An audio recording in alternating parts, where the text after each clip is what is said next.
So last night, BKFC 56 happened, and it was headlined by none other than Mike Perry and Eddie Alvarez, titled The King of Violence, as sort of like a BMF belt, but for the bare-knuckle boxing version of it all. Now, out of nowhere, Eddie Alvarez gets stopped in the corner somewhere in the second round or so, second or third round, in between that, and could not continue. Once again, this proves that this particular sport is something that is built for certain people in the likes of Mike Perry. Now, why is that important to bring out? Mike Perry is less of an accomplished mixed martial artist than Luke Rockhold, than Eddie Alvarez, and now he's beaten two former UFC champions in a completely different discipline. And that's very important to know. Why? Because some people are built for certain types of fighting disciplines and others are just not. For example, Bukaw, the world-renowned Muay Thai fighter from Thailand. This is a guy that has an absolute niche for specifically Muay Thai. I can't imagine this guy doing, let's say, a jiu-jitsu competition and doing well, right? Especially not at the highest level, let alone even regional jiu-jitsu or grappling levels. He's made for Muay Thai. He's got hard shins, which means that if he kicks you, you're going to be debilitated to a certain degree. You're going to feel it. And he's conditioned to also take shots in the shin himself if you try to fire back at his legs. Mike Perry, well, how do I say this? He's a guy that if, let's say, he has some technical deficiencies, okay, because sometimes he does, but other times, guess what? He compensates for toughness. And that is something that, quite frankly, is just not common with a lot of men. I mean, sure, it's common with a lot of fighters, and you may think that it's common to say that, well, this fighter is tough and this fighter is that. Mike Perry is actually really tough, and this is the reason why he's able to pull off these types of wins against former world champions, once again, in a completely different discipline that otherwise, had Mike Perry took them on in, let's say, mixed martial arts rules with gloves on and grappling involved, I think it's fair to say he doesn't have a chance with Eddie Alvarez, or at least a very good chance of losing to either Eddie Alvarez or Luke Rockhold, these two current wins that he has under his belt. So the man is completely made for the sport nonetheless. That's the bottom line about it. In other news, you had the UFC. An absolute embarrassment of a stoppage from the referee in the Jalen Turner versus Bobby Green fight. Now, Bobby Green, in all honesty, this is going to come back and bite him. Because all throughout the fight week, he messed around with Armen tried to get in his face. Sure, we can say that Armen Tsarukyan tried to get in his face. The bottom line is you don't know who started what. But the fact of the matter is, it's just not a good look that you go there, get into a street fight, lose, by the way, in the first round, while your other opponent won his fight in less than, good knows how long was that fight. Not even that long. Anyways, first round knockout nonetheless. That's what you have going on with Armen Tsarukyan taking on Beneil D. And by the way, you guys saw the video that I made, and I noticed that the views started jumping up just a little bit more even after the fight because they were curious to see exactly what I was talking about when I put that gold medal on Islam and I put the silver medal on Armen Tsarukyan in terms of the current 155-pound hierarchy. Now, obviously, that's not the official rankings, but I think the performance in and of itself proved exactly what I've been saying all along about Armen Tsarukyan. And quite frankly, you've seen it in their first fight. back in 2019 in Moscow, which, by the way, was his UFC debut. So that fight right there in and of itself aged very well. And Beneil D taking out the number 4 lightweight in the world is no easy task, and there it is. Now, let's get to the main event of this whole entire fiasco, because you're here for Ian Garry. We can talk about the kicks and punches all day of all the combat sports that are going on in the world. I can do that for a separate video. I've done it for this video. I've broken down a little bit of what had happened in some of the main fights that had happened last night.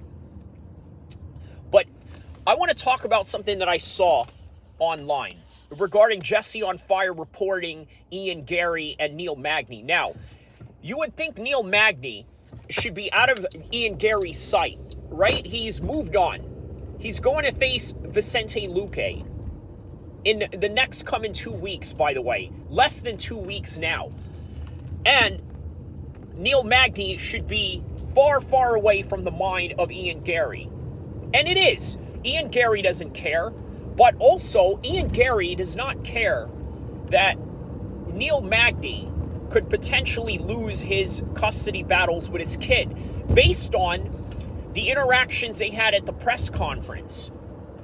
Because of the fact that, well, Neil Magny joked around about, I'm going to school you, or I'm going to batter you like you're my son, or this and that. And of course, Ian Garry took that the real wrong way as a low-hanging fruit reversal attack against Neil Magny, as to say, you hurt children, and I'm not going to stand for that. And he actually believed that in his head while he was fighting Neil Magny. Now, Ian Garry looked great in that fight. He looked absolutely amazing. What also looked amazing was his level of motivation, his enthusiasm, his optimal state of arousal as the fight was going on. He was locked in. Why is that? Because he was highly motivated. Fighting, to be quite honest with you, requires a serious amounts of motivation in order for you to get in there and batter someone, to get the win, or to get the submission, to get the knockout. This is what you have to do. Not all the time, but sometimes. There are guys out there that can perform at a sports level and just see it as a pragmatic point of view, as to say, you know what? I'm here to win, and that's all that I need to do. I just need to do X, Y, and Z. I just need to stick behind my jab. I just need to use my range. I just need to use my wrestling when it's necessary and control the top position. And somewhere eventually I'm either going to win by decision or get a stoppage or a submission if it presents itself. That's the best way you can look at, quote unquote, a sports-minded point of view in fighting. A pragmatic and non-emotional, stoic point of view. The problem is, with Ian Garry, he used it in a way against Neil Magny that unfortunately affected him even right after his fight.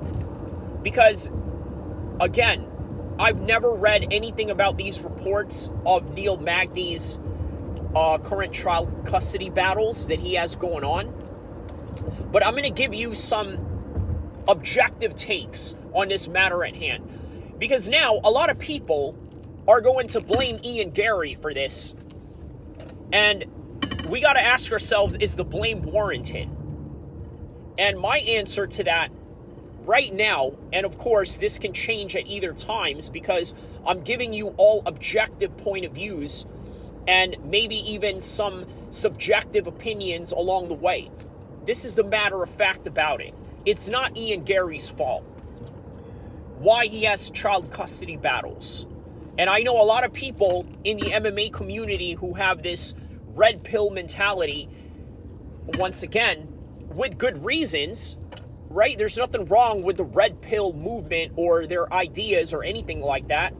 But sometimes it can be very misdirected. And Ian Garry, in this case, is a prime example of how misdirected that can be. So just because you don't like Ian Garry's stance on his life, you don't like the fact that he has this unorthodox way of living, an unorthodox marriage with changing his last name to his wife's last name, for whatever you make of that as you will, you want to somehow correlate that into blaming him for Neil Magny and his life's problems. And the problem with that concept is that I don't think all those things are correlated, at least not to its fullest extent. Now, did Ian Garry perpetuating the narrative of Neil Magny being a child abuser somehow bring light to his court case within his custody battles? Probably.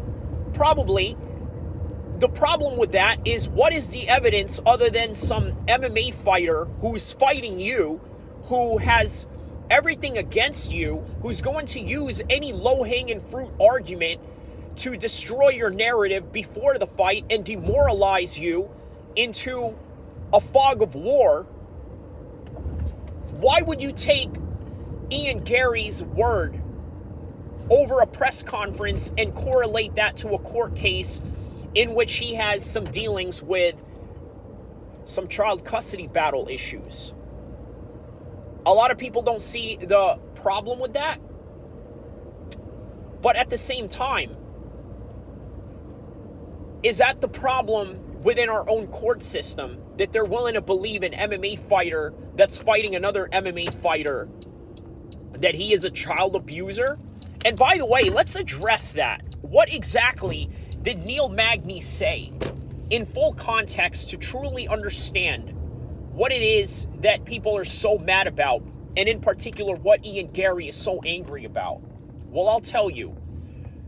He basically said, and I'm going to be honest, okay? I took this out of Jesse on Fire when I was watching him, because obviously this video is entirely inspired by Jesse on Fire's video on Ian Garry and Neil Magny's situation. And then, of course, I just added the BKFC and the UFC Fight Night news to go along with it. He said something to the effect of, I'm going to beat you like you're my son, because let's put this in full context, okay? Ian Garry, okay, is a young vet. He's a young vet, okay? Neil Magny, on the other hand, is none other than... Hold on. How you doing, guys? I'm filming a podcast, if you don't mind. Look at this. Low riders in California. Look at this. Low riders in California.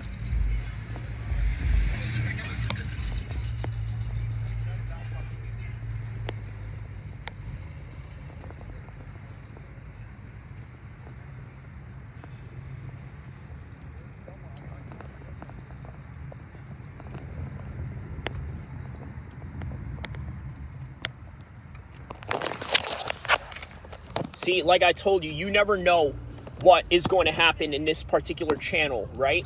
So, again, they got a little low rider show going on here. So, let me just, one more time, give you guys some, All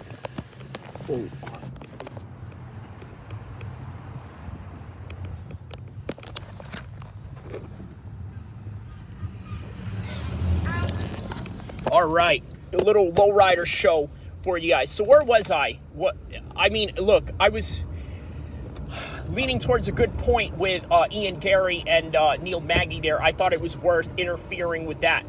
So as I was saying, all Neil Magny was trying to say was that he is the older veteran and Ian Garry is the kid. Plain and simple. He is the OG and Ian Garry is the young G coming up, and that's just what it is. And he's saying, in a competitive spirit, I'm going to beat your behind like you're my son.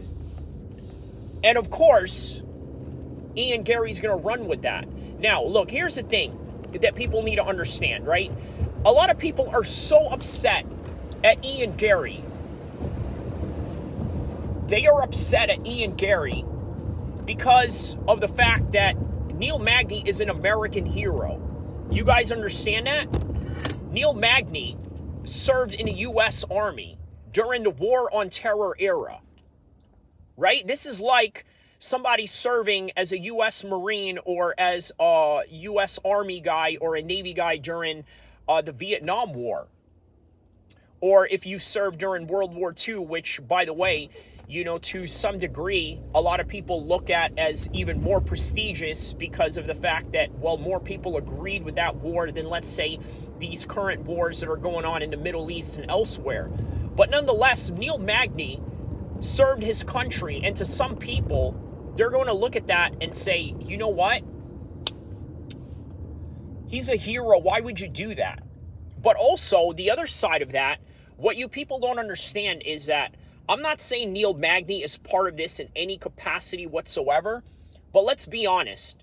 There's a lot of child abuse that goes on in the military. A lot of guys who are in the military have faced these types of charges, let alone domestic charges and this and that. And again, I'm not saying that Neil Magny is anything like that, but all that I'm really trying to say is his case is so unrelated to what is happening with Ian Garry, in my humble opinion. Did Ian Garry bring it up, and did he somehow shed light onto it in a negative way that could affect him? 100% yes, that is the truth. Also, you have to take into consideration the accountability on the part of Neil Magny. What happened with him in order for him to get in these custody battles? And again, I shouldn't judge anyone because you don't know anyone's relationship behind closed doors, especially when most people, rightfully so, keep it in private and don't say much about it, right? So you can't really know one way or the other if Neil Magny was at fault with any of this. At the same time, you have to ask yourself, what is the accountability in terms of how he could have managed that relationship, how he could create some sort of dialogue with either his baby mom or ex-wife or whatever it is that this particular conflict with the child, the child custody battles take place in, right? You have to ask yourself, what could he have done and what could he have not done in order to create higher preventative measures? And that right there is a real issue that a lot of people don't like to take into consideration. So, once again, is Ian Garry to be blamed for this? Well, let's end it with this, right? Suppose for whatever reason, his child custody battles goes wrong, right? Let's say he loses the custody battles of his kids. Are they going to look back and say that Ian Garry was to be blamed for any of this? Partially, but at the same time, could you really be honest with yourself and say, this is what fighters do? You step in a lion's den, you're going to face the consequences of not just the pain, not just the agony, but also the possible humiliation of what your opponents are going to bring up against you in the press conferences. But now, unfortunately, it's gotten to this situation. It's gotten to this situation where now Ian Garry and Neil Magny are in completely two separate paths in their life. Ian Garry now has to worry about the personal issues that he has going on in his life and how people are bringing it about in the public space. Just as now Neil Magny has to worry about his life being put in a public space due to the fact that he had an opponent that, well, let's just be honest, cries about people putting his business out there, but is shamelessly putting other people's businesses in terms of something that he knows nothing about, or something that he just wants to jump into certain conclusions so he can create a certain narrative. That's the unfortunate reality of Ian Garry and the Neil Magny situation right now. But unfortunately also, this is all that I have. I'm going to head to the gym, get a good workout in, and I hope you guys like and subscribe to my channel, inshallah, because I'm going to continue to drop some hot content for you guys in order for you guys to get the most objective point of views in combat sports that nobody else is willing to delve into. Other people and other content creators, they want to delve into narratives. I can do that as well. I have done that, maybe unconsciously, but on a conscious level, my entire goal for this particular MMA channel is to give you the full spectrum of different ideas and different narratives that, quite frankly, can be as unbiased as it can possibly be in the way that I try to convey it. So I hope that that is something that you can appreciate, and I would really appreciate it if you guys like and subscribe. Don't forget to tell a friend. I'll see you guys around for the next video. And it was a great week of fighting, by the way. But don't forget to like and subscribe so I can continue to drop these news on you and everything else in between. Inshallah.